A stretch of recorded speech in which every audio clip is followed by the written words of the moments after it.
Assalamualaikum warahmatullahi wabarakatuh. Perkenalkan, saya Desi Norma Ilahi, calon guru penggerak angkatan 10 dari Kabupaten Pasuruan. Di sini saya akan menyampaikan aksi nyata menurut 1.4 tentang budaya positif. Latar belakang dari aksi nyata ini yaitu selama seseorang merasakan tekanan-tekanan dari lingkungan, maka proses pembelajaran sulit terjadi dan salah satu tanggung jawab kita sebagai pendidik adalah menghilangkan atau mencabut gangguan-gangguan yang menghalangi proses pengembangan potensi murid. Untuk itulah, dalam menciptakan lingkungan positif, perlu dilakukan agar terbentuknya budaya positif.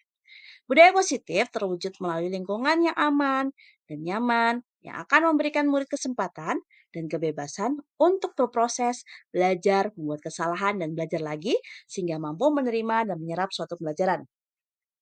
Tujuan dari mewujudkannya budaya positif yang pertama yaitu membentuk keyakinan kelas dengan menumbuhkan nilai-nilai kebajikan, menumbuhkan motivasi internal mulai penerapan disiplin positif, mengambil posisi kontrol sebagai manajer dalam melaksanakan segitiga restitusi dalam menyelesaikan masalah. Tolak ukur dalam melaksanakan aksi nyata ini yang pertama yaitu membuat keyakinan kelas. Dengan terbentuknya keyakinan kelas, kemudian tumbuhnya motivasi internal untuk melakukan nilai-nilai kebajikan pada diri murid, kemudian murid melakukan karakter yang kuat terutama karakter profil pelajar Pancasila. Pada posisi kontrol, guru perlu menerapkan posisi sebagai seorang manajer dalam pembelajaran di kelas. Guru menggunakan segitiga restitusi dalam memecahkan masalah. Yang terakhir adalah murid mampu menemukan solusi dari masalah yang dihadapinya. Pada lini masa tindakan, langkah yang pertama perlu dilakukan yaitu menghadap kepala sekolah untuk menjelaskan pentingnya penanaman budaya positif dan keyakinan kelas di sekolah serta meminta izin untuk mendiseminasikan bersama rekan guru. Langkah yang kedua, mengumpulkan rekan guru untuk melakukan diseminasi pemahaman materi budaya positif, yaitu tentang keyakinan kelas dan segitiga restitusi. Pada langkah yang ketiga, berkoordinasi dengan dan berkolaborasi dengan wali kelas untuk membuat keyakinan kelas pada masing-masing. Yang pada langkah yang terakhir, yaitu memantau, merefleksikan, dan mengevaluasi keyakinan kelas yang telah dibuat. Dukungan yang perlu diperlukan, yang pertama yaitu dukungan dari kepala sekolah, rekan guru, serta murid agar tindakan yang telah disusun dapat dilakukan secara lancar dan menyeluruh. Sarana dan prasarana untuk menumbuhkan budaya positif di sekolah, dan yang terakhir adalah orang tua dalam melakukan budaya positif di sekolah. Aksi nyata yang pertama dilakukan dengan mengimplementasikan konsep-konsep inti dalam modul budaya positif di lingkungan kelas Anda sesuai dengan yang dibuat di tahap koneksi antar materi. Nah, dokumentasi pembuatan keyakinan kelas ini adalah aksi nyata dari kami atau saya, di mana yang pertama adalah menjelaskan pengertian keyakinan kelas, dan siswa menggunting aturan yang mereka inginkan sesuai dengan tahapan pada siswa kelas 1, yaitu objek dengan menggunakan gambar dan kata-kata yang jelas. Kemudian siswa menempel keyakinan kelas yang mereka inginkan dan berdiskusi untuk menyepakati keyakinan kelas yang telah dibaca dan disepakati. Yang terakhir adalah menghias dan menempelkan keyakinan kelas. Ini pada papan yang telah disediakan, siswa bersama guru berkolaborasi dalam membuat kesepakatan kelas yang setiap hari perlu dibaca dan diingatkan agar munculnya motivasi internal dari dalam diri siswa. Pada aksi nyata yang kedua, yaitu membagikan pemahaman dan pengalaman dalam menerapkannya kepada rekan-rekan Anda. Di sini, saya melakukan diseminasi tentang budaya positif kepada rekan-rekan guru dan juga kepala sekolah di sekolah saya, yaitu SDN Gajarjo 1. Selamat menyaksikan.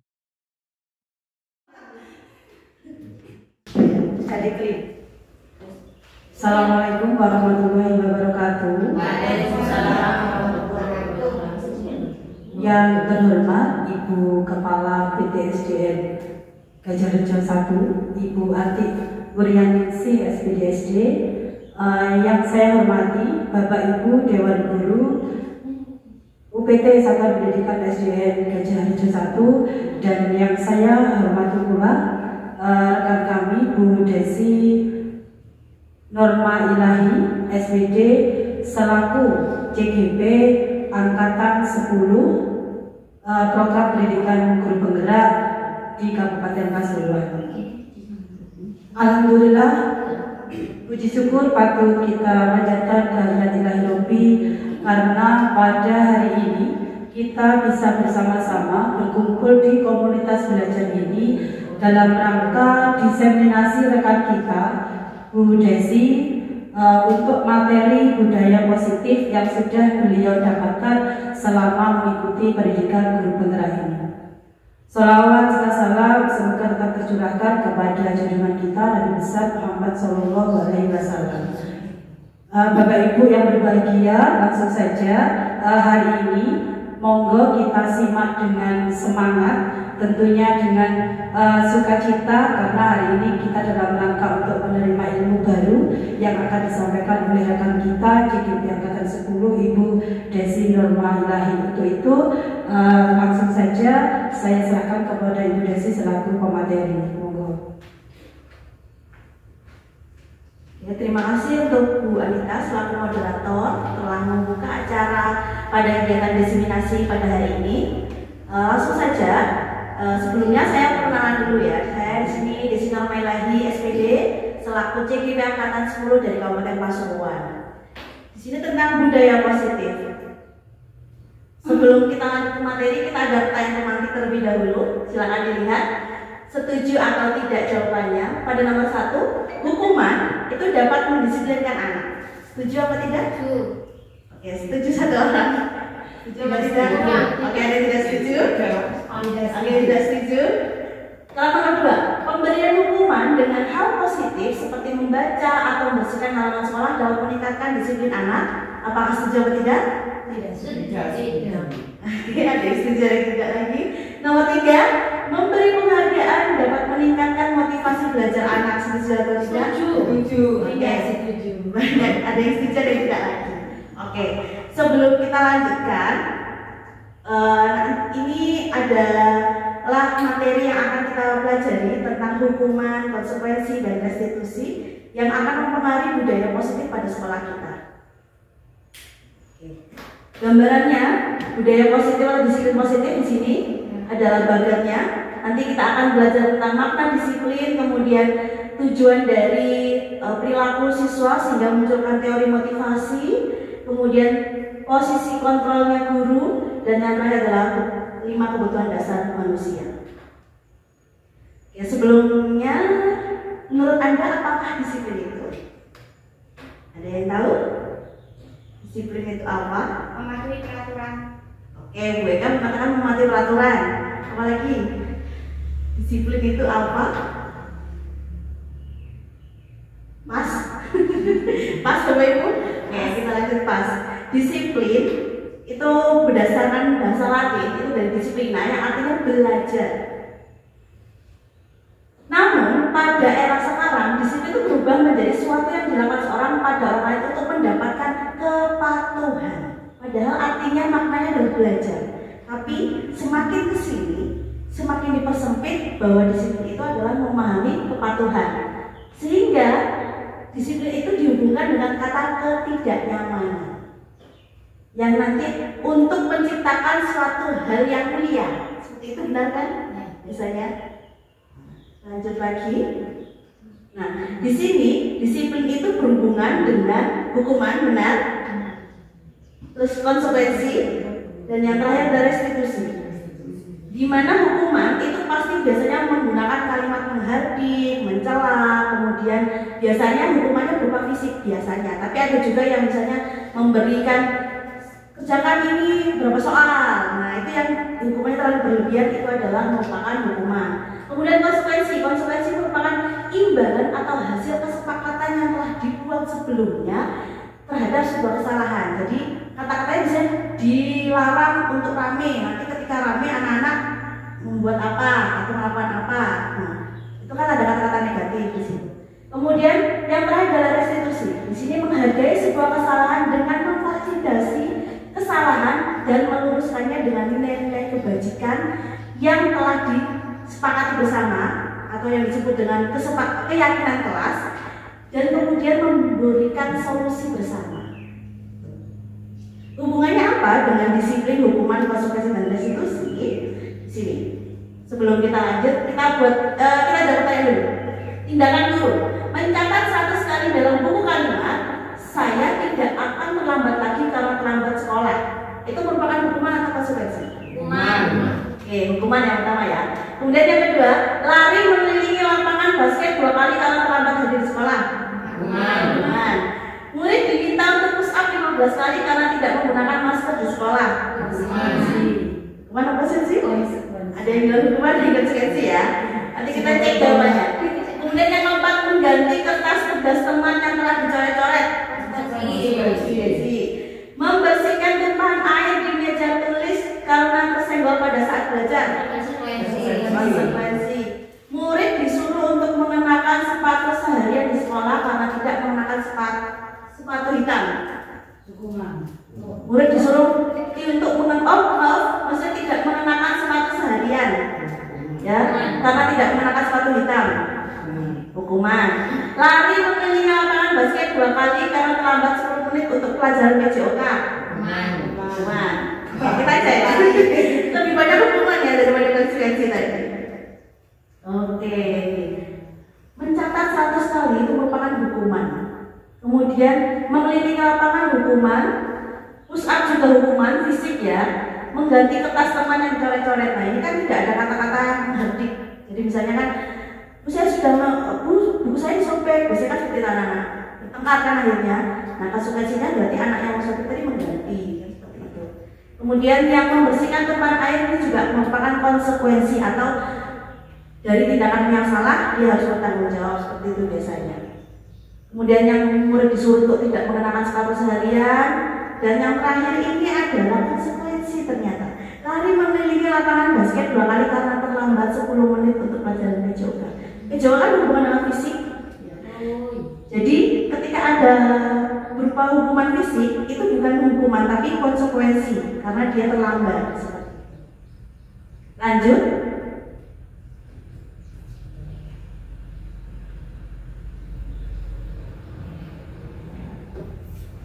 Nah ini bedanya hukuman dengan konsekuensi. Hukuman itu sesuatu yang menyakitkan harus terjadi, ya. Kemudian membuat anak sakit atau fisiknya maupun hatinya untuk jangka waktu yang lama. Itu hukuman. Anak membenci kedisiplinan. Iya atau tidak? Biasanya seperti itu. Kemudian paksaan. Anak-anak dipaksa untuk mau mematuhi aturan. Kemudian mendorong anak untuk menyakiti dirinya sendiri. Konsep diri yang buruk, anak belajar untuk menyembunyikan kesalahannya karena takut untuk dihukum biasanya. Kemudian merasa marah, merasa bersalah, terus merasa dipermalukan, merasa tak dihargai. Biasanya hukuman seperti itu dampaknya. Kemudian konsekuensi itu sesuatu yang harusnya terjadi membuat anak merasa tidak nyaman dalam jangka waktu yang pendek. Dan menghargai disiplin merupakan stimulus terhadap tanggapan. Jadi ketika dia berbuat salah, dia harus memperbaikinya seperti apa, biasanya seperti itu. Kemudian mendorong anak agar mudah menyesuaikan diri, konsep dirinya baik, anak belajar untuk mematuhi peraturan. Cuma anak merasa kehilangan hak di sini untuk dibuat tidak nyaman dan diasingkan sementara oleh lingkungannya. Biasanya konsekuensi seperti itu. Jadi kalau hukuman itu sifatnya jangka panjang, kalau konsekuensi itu sifatnya jangka pendek. Lanjut. Nah, disiplin positif ini berhubungan dengan yang namanya segitiga restriktif di sekolah. Solusi kita ketika mendisiplin anak itu pertama hukuman kan pasti, yang kedua konsekuensi, nah yang ketiga ini solusi yang paling baik yaitu adalah segitiga restitusi. Nah, segitiga restitusi itu apa ya? Ada yang tahu? Lanjut. Segitiga restitusi merupakan proses untuk menciptakan kondisi pada murid untuk memperbaiki kesalahan mereka sehingga mereka bisa kembali kepada kelompoknya mereka dengan karakter yang lebih kuat tanpa ada bulian. Biasanya kan anak-anak ketika dia sudah melakukan kesalahan, kamu sudah melakukan kesalahan, kamu gini, diasingkan sama lingkungannya walaupun itu hanya sementara atau jangka panjang seperti itu. Kalau dalam segitiga restitusi dia diberikan solusi, kemudian diajak untuk menjadi karakter yang lebih kuat lagi. Nah, ini adalah tahapan segitiga restitusi. Yang pertama adalah menstabilkan identitas, di mana setiap orang itu pernah melakukan kesalahan, sehingga mereka ditanyakan mengapa mereka melakukan kesalahan tersebut. Nah, kita perbaiki. Oh iya, kita harus berusaha untuk memposisikan bahwa kita adalah sebagai seseorang yang salah juga. ketika melakukan diskusi. Makanya namanya menstabilkan identitas. Sehingga tidak terbentuk anak yang gagal tadi tidak menjadi lebih gagal lagi, tapi dari anak yang gagal menjadi lebih sukses seperti itu. Setelah menstabilkan identitas bahwa setiap orang melakukan kesalahan, lanjut pada tahap yang kedua itu memvalidasi kebutuhan. Sini ke atas. Nah, kamu tentu punya alasan mengapa melakukan itu. Ada kata-kata tersebut biasanya. Jadi ditanyakan kenapa nak, kamu pasti punya alasannya nak untuk terlambat sekolah. Nanti pasti dia akan bercerita, iya bu saya seperti ini, seperti ini. Nah itu adalah validasi kebutuhan yang salah, seperti itu. Kemudian yang terakhir yaitu turun lagi pada segitiganya, menanyakan keyakinan. Setelah dia menceritakan kenapa alasannya, kita validasi keyakinannya. Nilai-nilai yang telah kita sepakati, mana yang telah kamu langgar. Nah itu pentingnya keyakinan kelas. Setelah dia nanti menyadari, oh iya bu saya melanggar keyakinan kelas tentang disiplin diri. Nah, terus bagaimana cara memperbaikinya? Akhirnya setelah kita melakukan segitiga restitusi, pada intinya kita akan menanyakan bagaimana cara kita memperbaikinya. Nah, jadi solusinya bersama-sama, bukan guru yang. Jadi kamu harus memperbaiki ini anak ya. Di dalam segitiga restitusi, anak sendiri yang harus memberikan solusinya pada permasalahan mereka. Lanjut pada rangka penerapan. Nah ini di sini untuk membuat anak merasa gagal karena membuat salah menjadi positif pada dirinya. Nah itu guru berkata berbuat salah itu hal yang manusiawi nak. Tidak ada manusia yang sempurna. Bapak ibu juga pernah melakukan kesalahan. Kita pasti bisa menyelesaikan permasalahan ini. Kemudian bapak ibu tidak tertarik untuk mencari tahu siapa yang benar siapa yang salah. Bapak ibu lebih tertarik untuk menyelesaikan masalah ini. Kalau kamu menyalahkan dirimu sendiri terus menerus, apakah kamu bersikap baik pada dirimu? Nah, itu adalah kata-kata yang harus diucapkan ketika menstabilkan identitas. Misalnya seperti itu. Kemudian pada validasi kebutuhan ada kata-kata yang perlu diucapkan benar. Kamu bisa saja melakukan hal yang lebih buruk, tapi kamu tidak melakukannya. Kemudian kamu pasti punya alasan melakukannya. Apa yang penting bagi kamu? Apa boleh tetap berusaha menjaga sikap itu, tapi tambahkan sikap yang lain, yang baru. Terus kemudian maukah kamu belajar cara lain untuk mendapatkan kamu butuhkan tanpa harus memukul temanmu, seperti itu. Apakah kamu bisa melakukan dengan lebih baik lagi pada besoknya? Seperti itu pada validasi kebutuhan. Kemudian yang terakhir yaitu menanyakan keyakinan. Di sini menanyakan keyakinan pasti dengan kata-kata apa nilai kita percaya di kelas, nilai-nilai jurusan apa yang telah kita sepakati, kemudian kelas ideal itu seperti apa sih, kemudian kamu ingin jadi anak yang seperti apa, dan lain sebagainya itu. Setelah tahap 1 menstabilkan identitas, kemudian validasi kebutuhan, dan yang terakhir adalah menanyakan keyakinan, maka kita akan lanjut pada intervensi 30 detik. Intervensi 30 detik ini adalah membantu untuk kembali ke tujuan semula, yaitu dengan memberikan solusi pada dirinya sendiri. Nah itu biasanya tanya bagaimana nak kita cara memperbaikinya terhadap kesalahan ini. Biasanya kata-katanya seperti itu. Nah ini, apa kamu ingin berbuat lebih baik? Apa saat ini kamu sedang menjadi anak yang sedang kamu inginkan? Nanti dia akan bertanya, enggak, saya nggak ingin jadi anak seperti ini. Biasanya dia akan bercerita seperti itu. Apa kamu bisa mengubah kegiatan perilaku kamu saat ini menjadi sikap yang lebih membantu? Apakah wajar melakukan kesalahan? Ya, bisakah kita memperbaikinya? Dan kata-kata seperti itu. Selanjutnya, maka dari itu, yang namanya disiplin tadi, disiplin positif tadi kan berhubungan dengan restitusi, itu memerlukan yang namanya keyakinan kelas. Dalam menerapkan disiplin positif dan segitiga restitusi, kita perlu membuat keyakinan kelas berdasarkan nilai-nilai kebajikan. Nilai-nilai kebajikan itu seperti bertanggung jawab, bergotong royong, disiplin, kemudian tolong menolong, kemudian toleransi, menghargai, menghormati dan lain sebagainya. Silakan masih bisa dicari di luar karena nilai-nilai kebajikan itu sangat banyak di luar sana. Cuman nilai kebajikan itu semuanya nanti akan merujuk pada 5 nilai profil pelajar Pancasila. Pasti akan menuju ke sana. Nah, sebelumnya kita lanjutkan dulu pada ini. Mari kita jawab bersama. Peraturan selalu kembalikan buku ke tempatnya. Itu merupakan keyakinan kelas atau tidak? Keyakinan kelasnya dalam bentuk apa? Nilai-nilai kebajikannya. Selalu kembalikan ke tempatnya. Selalu kembalikan buku ke tempatnya.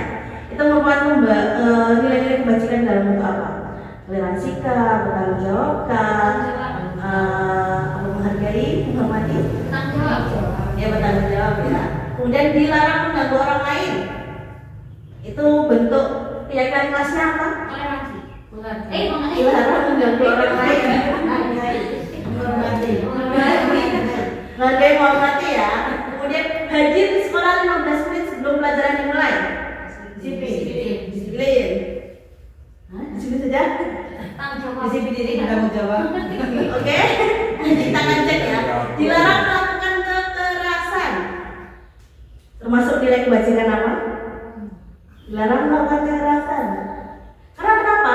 Di dalam membuat keyakinan kelas tidak boleh ada kata dilarang, jangan. Makanya harus dirubah dalam bentuk kalimat positif. Kira-kira dilarang melakukan kekerasan itu termasuk nilai kebajikan apa ya? Mas? Oke, Mas. Lanjut, dilarang menggunakan narkoba. Dilarang menggunakan narkoba. Paksaan. Kira-kira apa ya? Nilai keyakinan kelasnya? Pas? Gantian atau menunggu giliran? Gantian atau menunggu giliran? Iya, toleransi. Disiplin. Oh, disiplin. Bergantian atau menunggu giliran? Disiplinan. Disiplin. Oke. Antri kan disiplinan. Ya, itu namanya apa itu? Antri. Dan antri. Disiplin. Disiplin. Oke. Nanti cek lagi apa tidak. Gunakan masker. Termasuk nilai apa? Tanggung jawab. Yang terakhir, jangan berlari di kelas atau di koridor.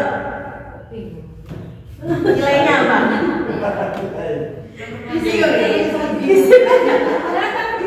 atas saya bawa disebut semua. Oke, lanjut. Ternyata ini. Ya. Ini tadi mana itu? Menunggu giliran, menghormati orang lain, bersabar. Menghormati. Atau biasanya tambahin ketertiban. Terus dilarang melakukan perasaan dan keselamatan dan menghargai orang, menghormati orang lain. Kemudian 15 menit sebelum pembelajaran dimulai, menghormati orang lain dan berkomitmen. Terus gunakan masker, kesehatan dan keselamatan. Nah, ini juga jangan berlari di koridor atau di kelas untuk keselamatan dan keamanan. Jadi nanti ketika berjaya kelas ya, mari kita jaga keamanan kelas, misalnya gitu. Mari kita belajar untuk menjadi anak yang sabar seperti itu. Yang kelas. Oke. Mengapa anak melakukan kesalahan? Untuk memenuhi kebutuhannya. Oke, untuk memenuhi kebutuhannya. Ada lagi? Mengapa sih anak melakukan kesalahan? Pelampiasan. Pelampiasan. Oke. Ingin diperhatikan. Ingin diperhatikan. Oke, benar Bu. Apalagi? Kira-kira mengapa sih anak itu melakukan kesalahan? Lanjut? Oke, lanjut ya. Nah, anak melakukan kesalahan karena ada kebutuhan dasar manusia yang tidak terpenuhi. Benar kata yang Pak tadi, pelampiasan ya. Ada yang tidak diterima oleh dia, kebutuhan dasarnya seperti kata wanita. Kebutuhan dasar manusia itu ada 5. Rasa sayang dan rasa diterima, penguasaan, kemudian kesenangan, kebebasan dan bertahan hidup. 5 kebutuhan ini jika tidak terpenuhi secara maksimal atau tidak imbang, maka nanti dia akan menghasilkan membuat kesalahan. Misalnya, tadi kata Bu Wi, mencari perhatian, berarti dia kurang apa Bu Wi? Kebutuhan dasarnya kurang kasih sayang. Kebutuhan dasarnya itu dia kurang, sehingga dia melakukan kesalahan agar diperhatikan orang lain. Begitupun dengan kesenangan. Anak biasanya lebih suka belajar sama guru lain daripada wali kelasnya. Ada yang seperti itu. Kenapa? karena merasa gurunya tidak memenuhi kesenangannya si anak. Misalnya si anak ini lebih suka belajar itu matematika. Ternyata ketika pelajaran dia malas menulis, malas sembarang kali lah. Bisa seperti itu. Karena gurunya tidak memenuhi kesenangannya dia sehingga dia tidak suka pada gurunya. Biasanya seperti itu. Kemudian penguasaan, nah ini yang paling sering ini. Biasanya anak yang penguasaan itu adalah yang dia selalu ingin tampil nomor satu, dia selalu ingin terlihat, dan dia selalu memimpin geng teman-temannya. Nah itu adalah penguasaan. Dia selalu ingin jadi seorang pemimpin di dalam teman-temannya. Nah, ketika itu tidak terpenuhi, maka dia akan memberontak, akan mengganggu temannya, memukul. Nah itu namanya penguasaan. Kemudian kebebasan. Kebebasan ini sama seperti kesenangan, hanya bedanya kebebasan itu dia lebih diperbolehkan untuk memilih. Ketika dia tidak suka, dia boleh melakukan apapun. Itu kebebasan. Dan yang terakhir bertahan hidup. Biasanya anak juga dia bertahan hidup untuk menjadi anak yang pendiam. Pokoknya aku melak tulisan kelas, bahku iso bangga. Pokoknya aku ikut. Nah itu bertahan hidup. Yang penting aku sudah menunturkan kewajibanku. Misalnya orang tuanya menuntut untuk gimana caranya pakai kamu harus lulus. Ya dia bertahan hidup dengan itu tadi. Di kelas dia, itu namanya bertahan hidup. Lanjut. Setelah kita mempelajari yang namanya cara disiplin positif, kemudian membuat keyakinan kelas, dan memenuhi kebutuhan dasarnya manusia, kita belajar pada berhubungan dengan 5 posisi kontrol yang diterapkan seorang guru. Posisi kontrol yang pertama, guru itu sebagai penghukum.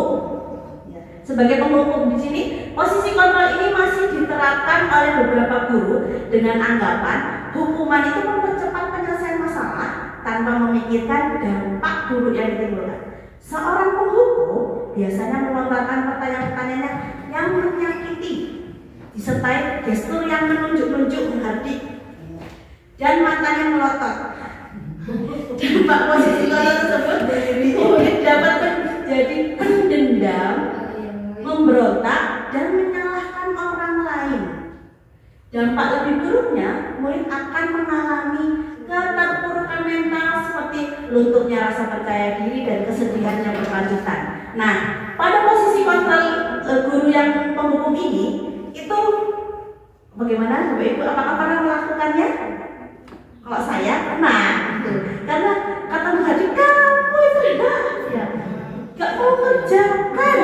Ya memang dengan mata melotot ya, karena kita memvonis kamu gak mau kerjakan. Tadi kamu gak jadi anak pintar, gak jadi anak cerdas, makanya kamu mengganggu teman terus. Nah, itu adalah termasuk penghukum.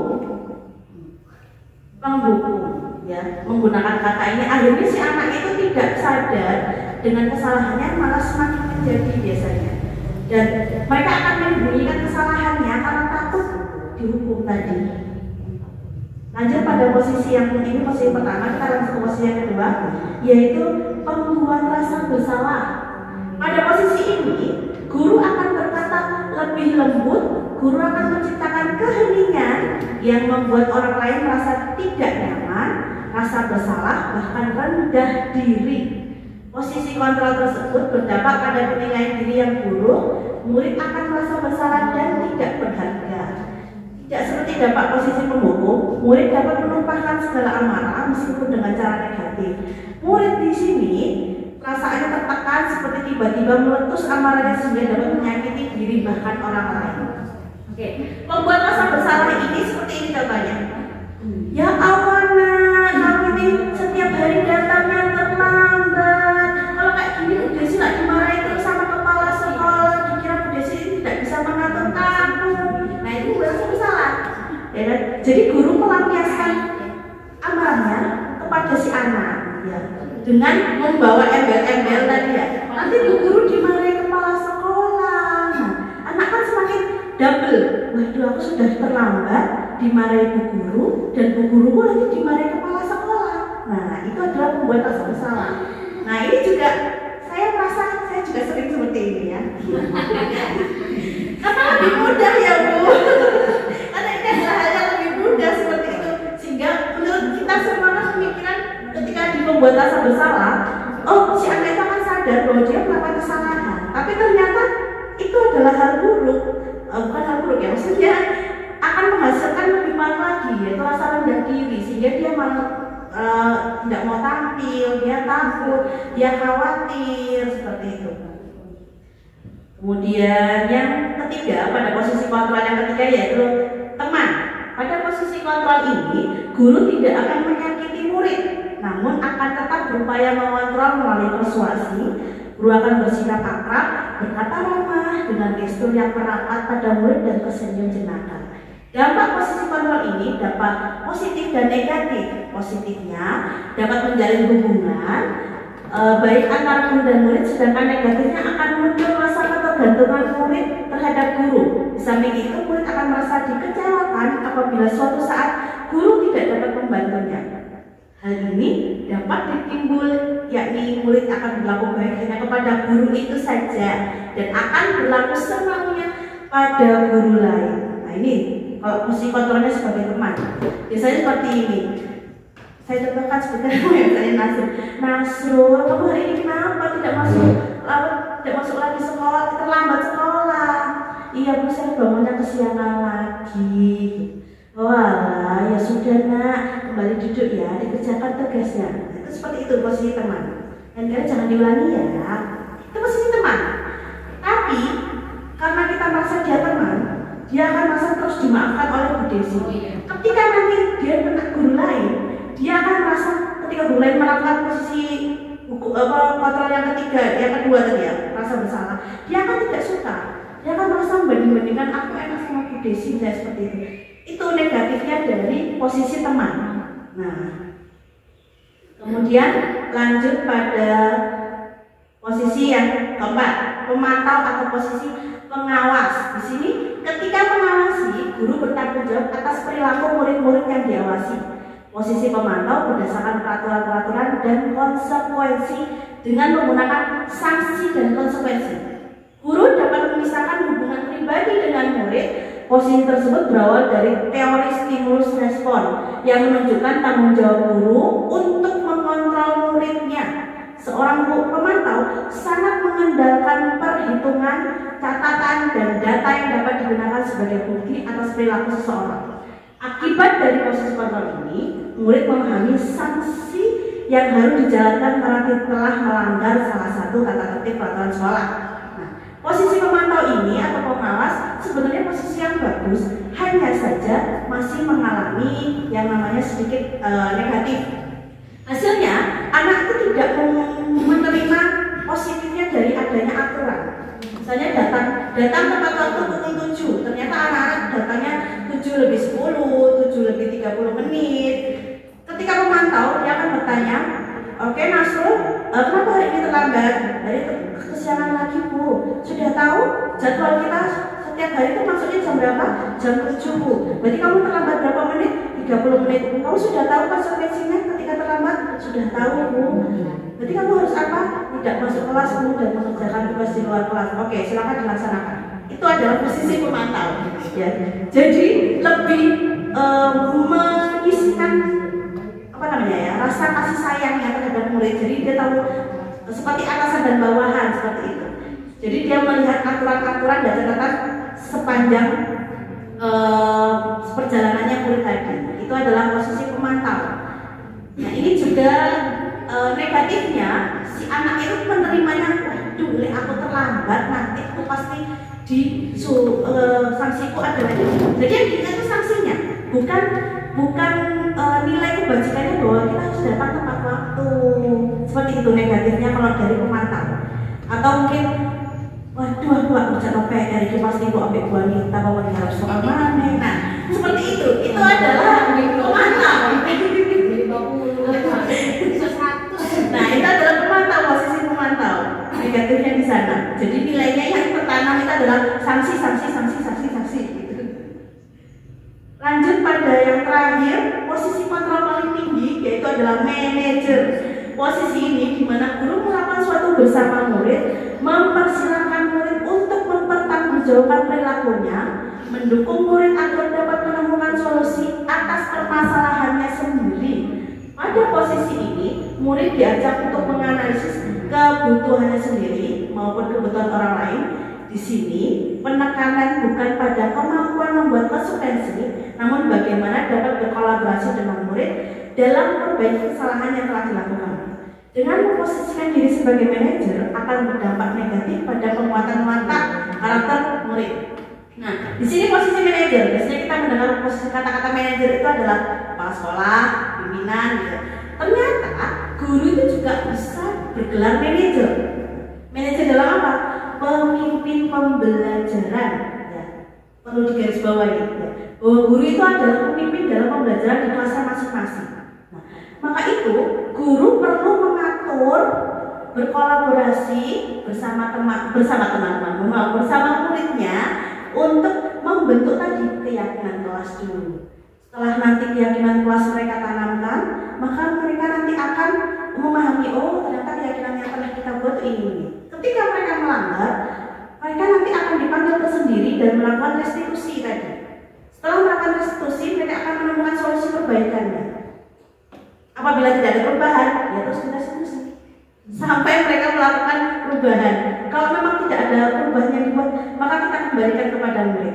Karena konsep dari filosofi Kajar Dewantara adalah memanusiakan manusia. Nah, di sini peran manajer ini adalah peran yang sangat tinggi dan sangat-sangat perlu kita lakukan sebenarnya. Tapi untuk mencapai manajer itu susah sekali ya Bapak Ibu. Karena saya karena guru itu katanya kan harus sabar. Ternyata untuk mencapai kata sabar itu adalah suatu tingkatan yang dewa menurut saya. Seperti itu, karena guru nggak hanya mempermasalahkan ini saja, tapi di sini adalah menganalisis kebutuhan siswa. Makanya kenapa kita ada asesmen diagnostik ya, karena kita perlu mengetahui kebutuhan apa yang mereka yang kurang, sehingga kita perlu pendekatan kemudian memberikan kepada siswa. Oke. Nah, ini pada di sini, pada tabel ini, identitas gagal, kontrolnya dari luar. Di penghukum dan rasa bersalah itu akan menghasilkan identitas gagal. Jadi siswa yang sudah melakukan kesalahan itu mereka adalah anak-anak yang gagal sebenarnya.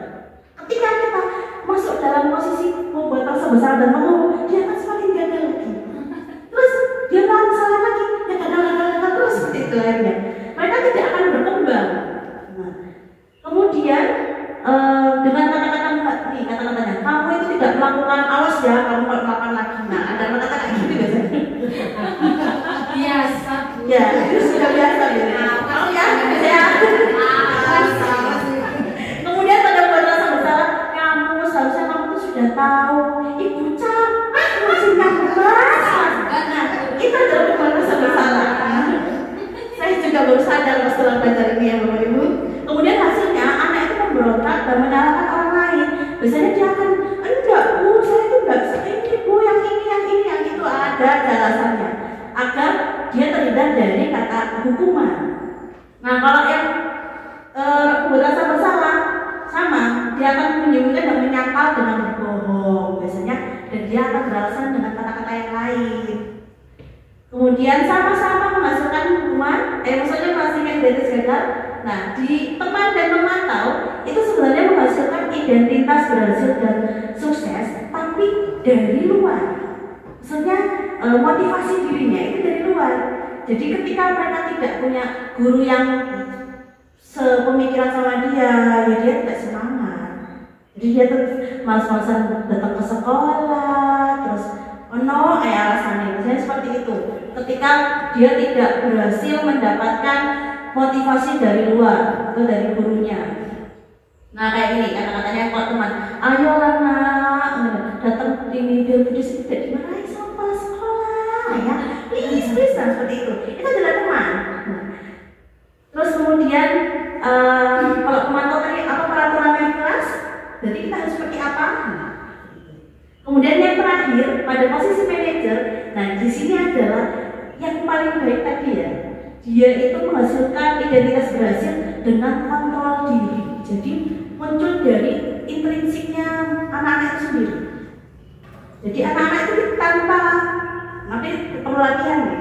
Jadi perlu tahapan keyakinan kelas, kemudian restitusi. Nanti berjalannya waktu berjalan, anak itu akan memperbaiki dirinya sendiri. Oh, aku tidak boleh melakukan ini nih, karena nanti aku melanggar keyakinanku ya. Ini dia akan sendiri. Waduh, aku harus datang tepat waktu ini. Karena memang dirinya sendiri. Jadi ketika mereka berpindah guru atau kemudian dia bertemu dengan orang lain, dia sudah tahu dia harus melakukan apa, nilai kebajikan apa. Sehingga kadang-kadang ada anak yang lulus dari sekolah, ketika dia di luar sikapnya berubah. Ternyata itu tadi, kontrol dirinya bukan dari intrinsik, bukan dari dalam dirinya, tapi dari luar. Sehingga ketika di luar dia berubah sikapnya.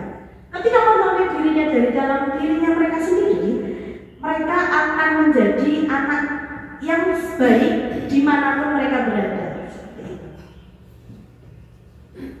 Lanjut. Oke, pertanyaannya adalah posisi kita sebagai apa selama ini? Posisi apa? 1, 2, 3, 4 atau 5? Posisi 2 lainnya. Awas. Biasanya seperti itu. Awas. Oke, sudah. Saya lanjutkan, kembalikan kepada moderator.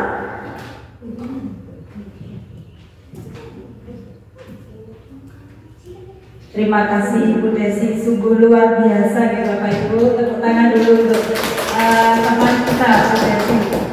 Luar biasa. Hampir 2 bulan ya. Hampir 2 bulan mengikuti pendidikan guru penggerak, sudah mendapatkan ilmu yang luar biasa, dan terima kasih sudah dibagi ke kita sehingga kita hari ini mendapatkan pencerahan Bu Desi. Jadi luar biasa tadi kita membahas bagaimana kita menciptakan kata-kata positif, kalimat bijak, nilai kebajikan. Kemudian kita juga tadi belajar tentang posisi kontrol guru yang sangat menarik sekali tadi di akhir. Jadi secara tidak langsung kita merefleksikan diri kita ini jadi apa ya, apa penghukum ya, apa pembuat rasa bersalah, atau sudah di level manager. Jadi terima kasih sekali. Kemudian juga tadi bagaimana caranya restitusi siswa, mengembalikan siswa kepada kondisi yang baik, sehingga siswa yang gagal itu tidak berkelanjutan menjadi siswa gagal. Terima kasih sekali lagi Bu Desi. Baik Bapak Ibu, kita tiba di sesi tanya jawab. Barangkali Bapak Ibu monggo dipersilakan untuk bertanya terkait dengan materi yang sudah disampaikan oleh Bu Desi tadi yang begitu luar biasa. Monggo angkat tangan ya Pak Mti. Bagaimana cara memunculkan motivasi intrinsik pada siswa? Baik, pertanyaan yang pertama, bagaimana cara memunculkan motivasi intrinsik, artinya motivasi yang berasal dari dalam diri siswa sendiri, sehingga siswa tidak ketergantungan kepada faktor eksternal. Baik, pertanyaan pertama, saya tampung dulu Bu Desi ya, saya tampung dulu untuk pertanyaannya. Pertanyaan yang kedua, monggo Bapak Ibu, Bu Ayu ya, silakan Bu Ayu. Untuk terkait budaya positif, mungkin bisa dijelaskan bagaimana cara memberi pertanyaan pemantik kepada siswa supaya siswa sadar akan adanya budaya positif. Baik, terima kasih pertanyaan yang begitu luar biasa. Saya batasi dulu 2 ya Bapak Ibu. Yang pertama tadi bagaimana memunculkan motivasi intrinsik pada siswa, dan yang kedua adalah bagaimana memberikan pertanyaan pemantik, memancing anak-anak agar anak-anak itu sadar akan budaya positif. Monggo Bu Desi langsung dijawab. Terima kasih Bapak Ibu atas pertanyaannya. Pertanyaan pertama tadi Memunculkan motivasi intrinsik. Kita kembali ke materi tentang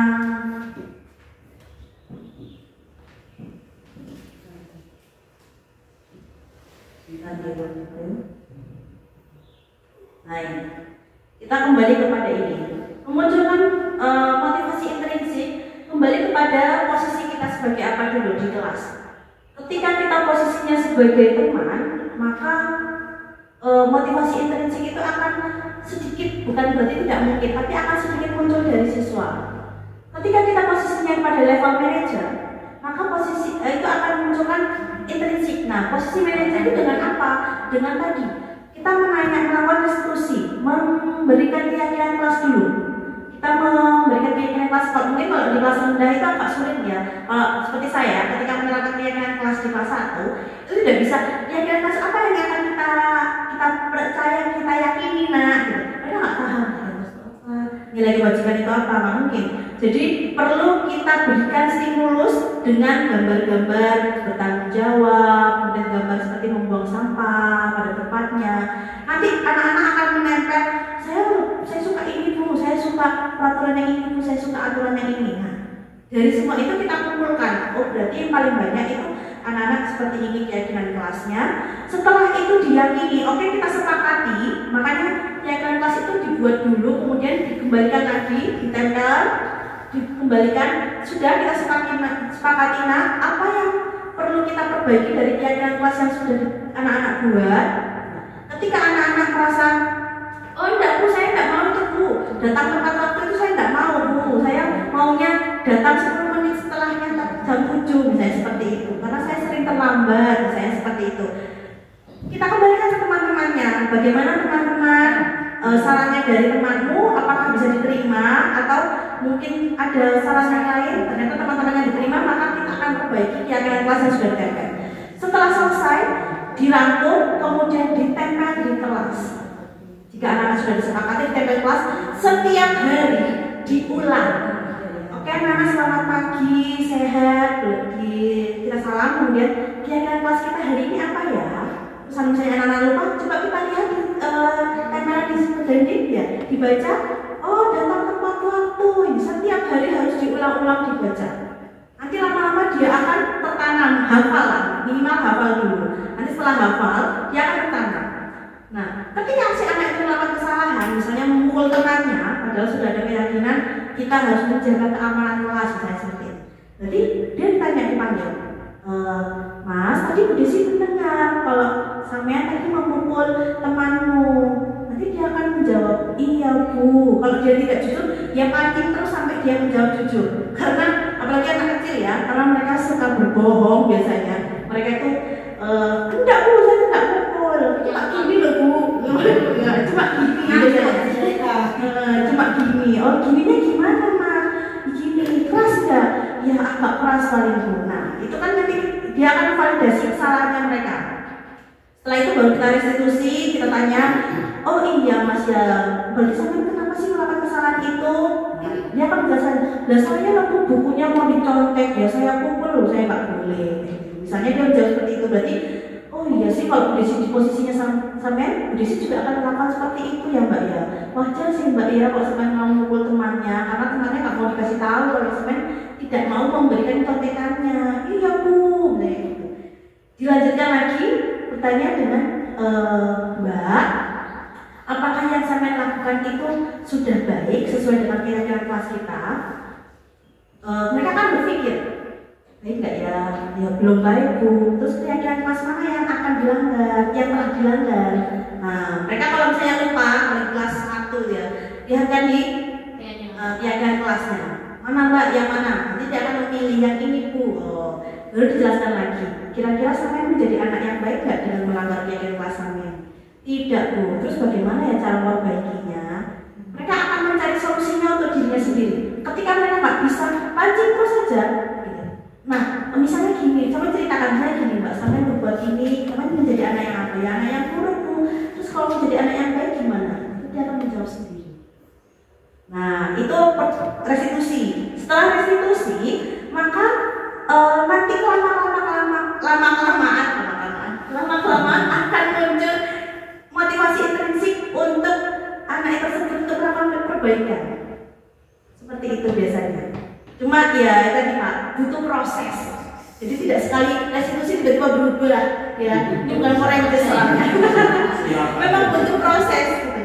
Dan tadi kuncinya sabar untuk menjadi manajer itu.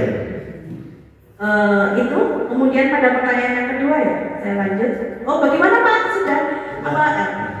Saya lanjut yang kedua, bagaimana cara memberi pertanyaan romantik pada siswa agar sadar akan budaya positif. Oke, pertanyaan romantik budaya positif tadi kan berhubungan sama disiplin positif. Disiplin positif berhubungan sama nilai-nilai kebajikan. Nilai-nilai kebajikan berhubungan sama keyakinan kelas. Nah, berarti pertanyaan pemantiknya adalah apakah kamu sudah melanggar bagaimana cara menciptakan kelas yang kamu inginkan, seperti itu. Nanti dia akan berpikir, oh saya nggak mau kelas saya itu senang pukul, terus anak-anak rame, terus bagaimana Mbak cara membaiknya biar anak-anak biar sama itu tidak memukul teman-temannya. Ya saya tidak memukul temannya, biasanya kan anak kelas itu seperti itu. Pasti kelas rendah, mungkin kalau kelas tinggi dia lebih ekspresif ya, lebih banyak kalimat yang akan diucapkan, tapi kalau anaknya ada, maksudnya agak bisa dibicara, kalau mungkin agak dokning ya agak pelan-pelan gitu, agak pelan-pelan. Pertanyaan pemantiknya seperti itu Ibu Ayu. Mungkin ada yang mau ditanya lagi? Oke. Sudah saya kembalikan kepada moderator ya Bu. Baik, terima kasih Bu Desi atas jawaban yang juga begitu luar biasa. Tepuk tangan lagi untuk teman kita. Wah, luar biasa. Baik, dari apa yang sudah disampaikan Bu Desi tadi terkait dengan memunculkan motivasi intrinsik adalah kembali lagi muaranya ke keyakinan kelas di Bapak Ibu. Jadi kita sebagai pendidik tentunya tidak bosan, dan kata kunci tadi juga sabar untuk selalu mengingatkan anak-anak, karena sejatinya anak-anak itu juga lupa seperti kita, sehingga sering kita ulas, sering kita tanyakan, dan sering kita bahas setiap harinya dengan harapan anak-anak itu akan muncul motivasi dari dalam diri mereka sendiri terkait dengan keyakinan kelas yang sudah disepakati bersama. Kemudian tadi juga kita konsisten untuk melakukan restitusi, sehingga nanti kita bisa mengembalikan anak-anak yang dengan identitas gagal tadi menjadi individu baru yang lebih sukses kembali ke kelompoknya lagi. Baik, saya buka untuk pertanyaan selanjutnya. Monggo Bapak Ibu, barangkali ada yang bertanya. Bu Eka, monggo Bu Eka. Ini bolehkah memberi penghargaan kepada siswa? Misalkan waktu kenaikan kelas juara 1, 2, 3 itu dapat buku atau apa gitu, Bu Desi? Baik, pertanyaan dari Bu Eka.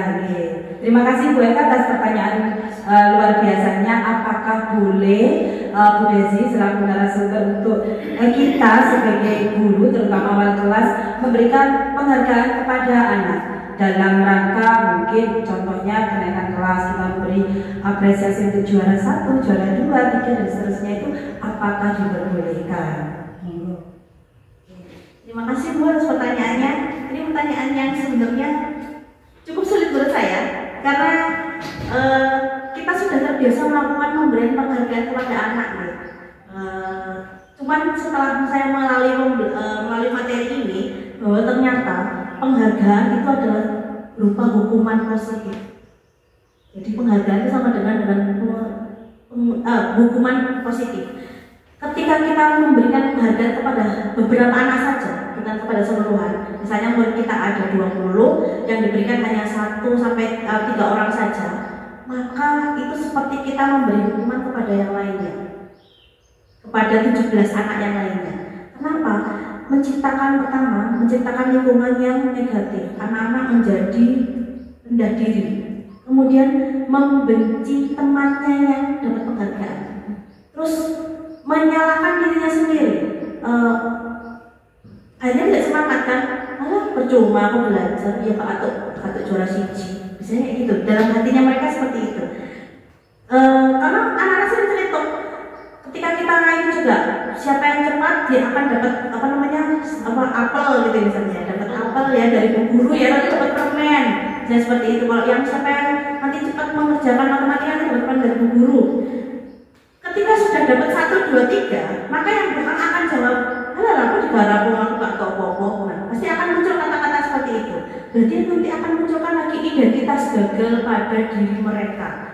Jadi mereka tidak akan muncul motivasi intrinsiknya untuk maju dan berkembang. Itu ada negatifnya dari penghargaan. Karena itu, apakah penghargaan itu boleh? Boleh. Tapi tidak salah satu anak semua kelas diberikan penghargaan.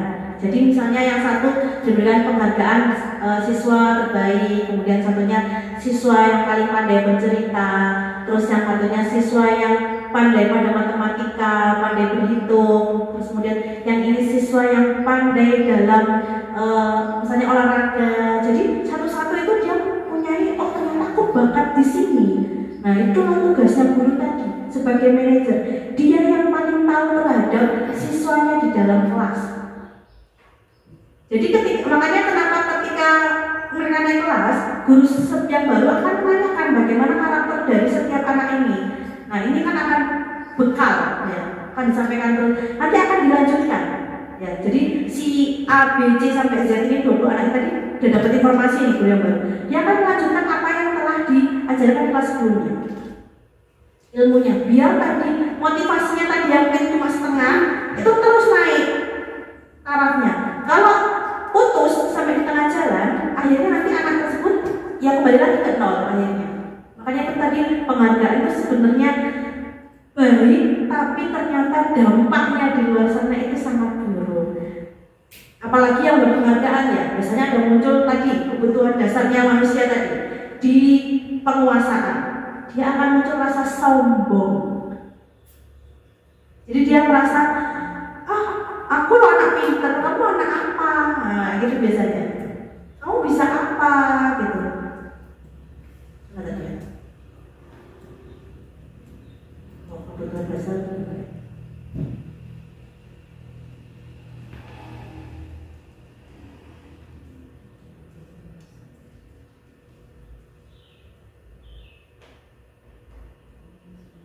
Nah, ini ada kebutuhan dasar penguasaan. Ketika penguasaannya dia tertinggi, maka dia tidak akan muncul aku sombong. Aku loh juara, aku mana-mana. Nggak apa-apa, aku nggak bersihkan kelas. Karena kemarin ada kalimat itu. Gue nggak bersihkan kelas, sebenarnya aku juara matematika.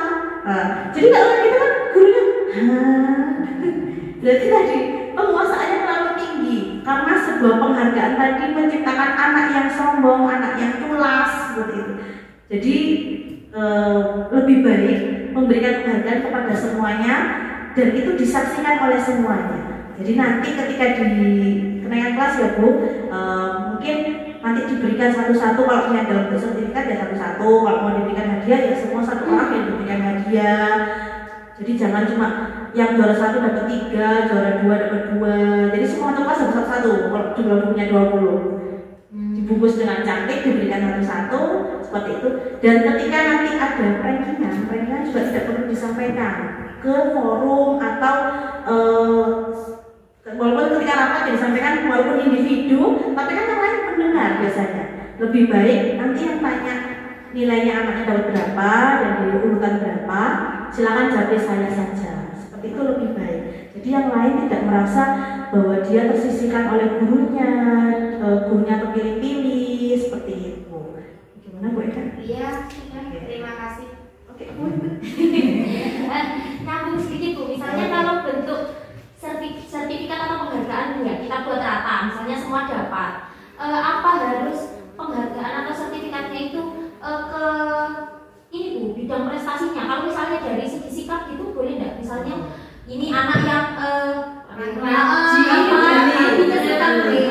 itu boleh nggak? Boleh, Bu, bebas. Karena sertifikat kan apa kata gurunya ya. Jadi bentuk penghargaan tadi boleh karena sikapnya. Karena kalau hanya prestasi di mata pelajaran kan minim sekali ya, mapelnya cuma 5. Iya, kadang kan ada anaknya di prestasinya kurang, tapi kan dari segi sikap anaknya ya itu biasanya lebih bagus lagi sih Bu, tapi diberi penjelasannya.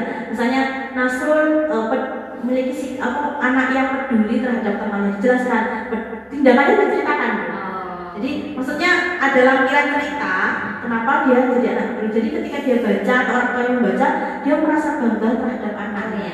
Walaupun anaknya nilainya mungkin 0,000, tapi ketika melihat ternyata dia peduli loh menolong temannya. Wah, itu seperti yang menemukan harta karun orang tuanya, ya Allah ternyata anakku itu berharga ya. Iya. Seperti itu. Sudah ada lagi, saya kembalikan ke Bu Anita ya. Terima kasih Bapak Ibu, pertanyaan yang hebat sekali.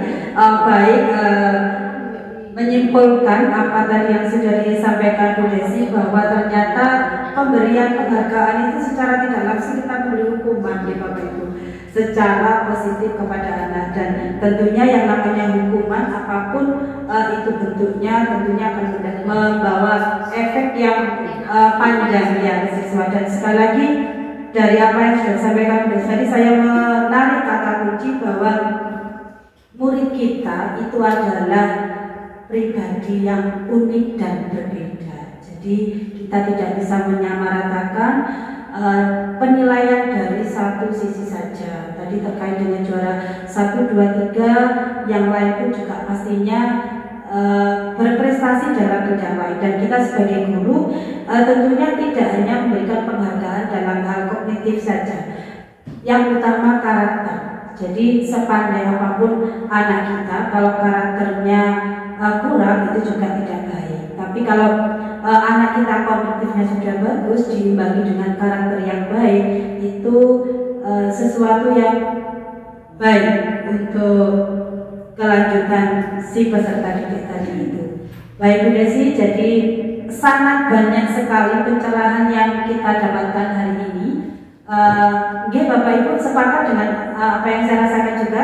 Ya, sepakat. Jadi kita banyak ilmu baru Bu Desi yang nantinya akan kita implementasikan di kelas kita masing-masing, dan semoga juga komunitas belajar kita Agasa ini akan terus berkembang dan secara berkelanjutan, berkomitmen kita semua bersama-sama untuk terus belajar dan berbagi, dan tidak menutup kemungkinan kepada Bapak Ibu yang lain untuk mengikuti langkah Bu Desi juga untuk mengikuti program guru penggerak, karena ternyata hanya 2 bulan saja Bu Desi sudah bisa memberikan kita ilmu-ilmu yang baru yang tentunya bermanfaat untuk kita aplikasikan di kelas kita masing-masing. Itu Bapak Ibu sesi diseminasi kita hari ini. Bu Desi ada tambahan? Tidak. Baik, terima kasih atas perhatian Bapak Ibu semua, atas antusiasnya mengikuti kegiatan kita dari awal sampai akhir tadi. Sesi tanya jawabnya juga sangat aktif, interaktif sekali, sehingga insya Allah apa yang kita pelajari bersama hari ini akan mendapatkan ridho dan bisa kita dari ridho Allah dan bisa kita terapkan di kelas kita masing-masing. Terima kasih dari saya selaku moderator dan pemandu. Mohon maaf apabila ada tutur kata yang kurang berkenan, dan saya akhiri. Wassalamualaikum warahmatullahi wabarakatuh. Waalaikumsalam warahmatullahi wabarakatuh. Assalamualaikum warahmatullahi wabarakatuh. Puji syukur kehadirat Allah Subhanahu wa taala yang telah melimpahkan nikmat Islam, nikmat sehat kepada kita semua. Selawat dan salam tak lupa kita tujukan kepada junjungan kita Nabi besar Muhammad SAW. Saya sebagai Kepala Sekolah Satuan Pendidikan SDN Gajahrejo 1 sangat mendukung guru saya untuk mengembangkan kompetensi dirinya dengan mengikuti CGP, calon guru penggerak di Kabupaten Pasuruan. Dari materi yang dipaparkan kemarin sangat menginspirasi teman guru lain untuk bisa mengikuti Bu Desi dalam pola pembelajarannya. Mudah-mudahan ilmu yang diperoleh dari calon guru penggerak menjadikan bekal di kemudian hari dan bisa merubah pola mengajar yang lama menjadi berpusat pada anak didik. Besar harapan saya juga pada Bu Desi berbagai praktik baik kepada rekan-rekan guru di sekolah maupun di sekolah yang lebih luas di kegiatan kelompok kerja guru tingkat Gusla maupun tingkat kecamatan.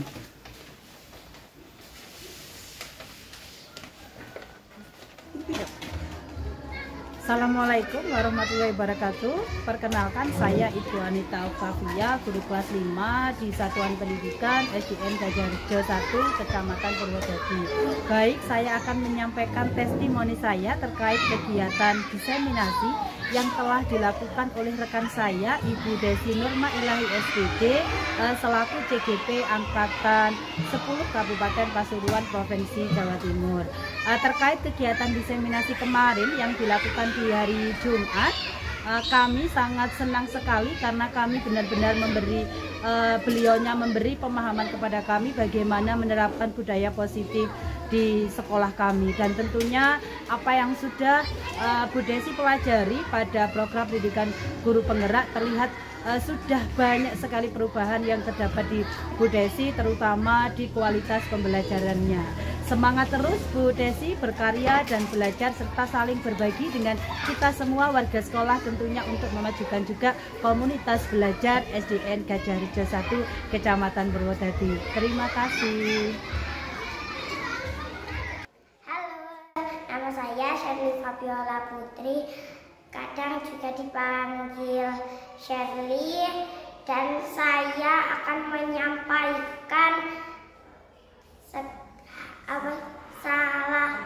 perasaan hati saya setelah membuat keyakinan kelas, karena keyakinan kelas itu nyaman dan juga kelas bisa baik dan bersih, tidak ada sampah, tidak ada kotoran, dan juga disiplin mengerjakan PR, dan juga membuang sampah kepada tempat, dan juga kelas 1 biar tidak ada kodoknya. Terima kasih. Bye, sampai jumpa.